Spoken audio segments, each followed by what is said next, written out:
গণ অভ্যুত্থানের পরে যে নতুন সরকার কালকে গঠন হচ্ছে, এর ভিতরে আমরা যে প্রধানমন্ত্রী জাতীয়তাবাদী দলের সম্মানিত তারেক রহমান সাহেব, চেয়ারম্যান সাহেব, সে আসছিল, আমাদের সাথে দেখা হলো, আমরা কথা বলেছি।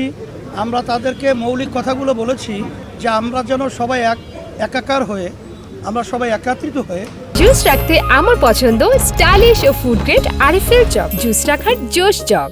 দেশটাকে যেন আমরা সুন্দর করতে পারি, এই কথাটাই আমরা বিশেষ করে তার সঙ্গে গুরুত্ব সহকারে আলোচনা করেছি। তার আলোচনার মধ্যে আমরা এতটুকু আশ্বাস পেয়েছি যে সেও আমাদের সাথে কমিটমেন্ট করেছে যে সেও সকলকে নিয়ে এই দেশ সুন্দর গড়ার ব্যাপারে সে আন্তরিকভাবে সবার সাথে ঐক্যতা, সৌহার্দ্যতা, সম্পর্ক তৈরি করে এই দেশ সুন্দরভাবে পরিচালনা করার আমাদের সাথে অঙ্গীকারবদ্ধ হয়েছে এবং চেষ্টা করবে।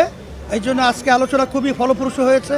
আর আমরা চেয়েছি যে গণ অভ্যুত্থানের পরে আমাদের দেশটা যেন সুন্দর একটা দেশ, আমাদের জন্মভূমি, আমাদের এই দেশ স্বাধীন হয়েছে, আমাদের দেশটা যেন সবাই আমরা একাকার হয়ে আমরা রাজনৈতিক যে হিংসা, পরায়ণতা এবং পরস্পরিক কাতরকতা, এগুলো যেন আমরা একে অপরের প্রতি না রেখে আমরা সবাই পরামর্শ ভিত্তিক দেশ পরিচালনা করতে পারি।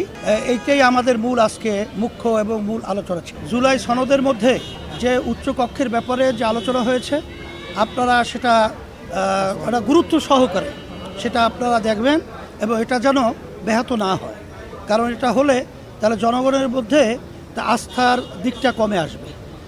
আর জুলাই সনদের ব্যাপারে আমরা বলেছি এইটা আমাদের দেশের কল্যাণের জন্যই করা হয়েছে, এইটা বিশেষ করে আপনারা এটা গুরুত্ব সহকারে দেখবেন।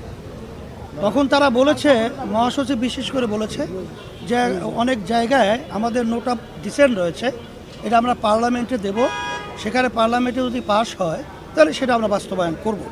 তখন আমরা তো কথাটা বলতে চেয়েছি যে পার্লামেন্টে তো এখন একক সংখ্যাগরিষ্ঠতা আপনারা অর্জন করেছেন, বিদায় আপনারা তো এটা সদিচ্ছা থাকলে এটাকে আপনারা বাস্তবায়ন করতে পারবেন। আমরা ভালো কাজের ব্যাপারে আমরা আপনাদের সাথে থাকব এবং আপনাদের সাথে সহযোগিতাও থাকব, কিন্তু কোনো সিদ্ধান্ত যদি আপনাদের দেশের বিরুদ্ধে হয়, ইসলামের বিরুদ্ধে হয়, তাহলে সেখানে কিন্তু আমরা নিয়মতান্ত্রিক প্রতিবাদ করব। তখন তারেক রহমান সাহেব বলেছেন যে আপনারা প্রতিবাদ করবেন, কথা ঠিক আছে, কিন্তু একটু আলোচনা করে যদি সেটা আমরা ওখানে সমাধান করতে না পারি তখন তো আপনারা করবেন, এ কথা বলেছেন।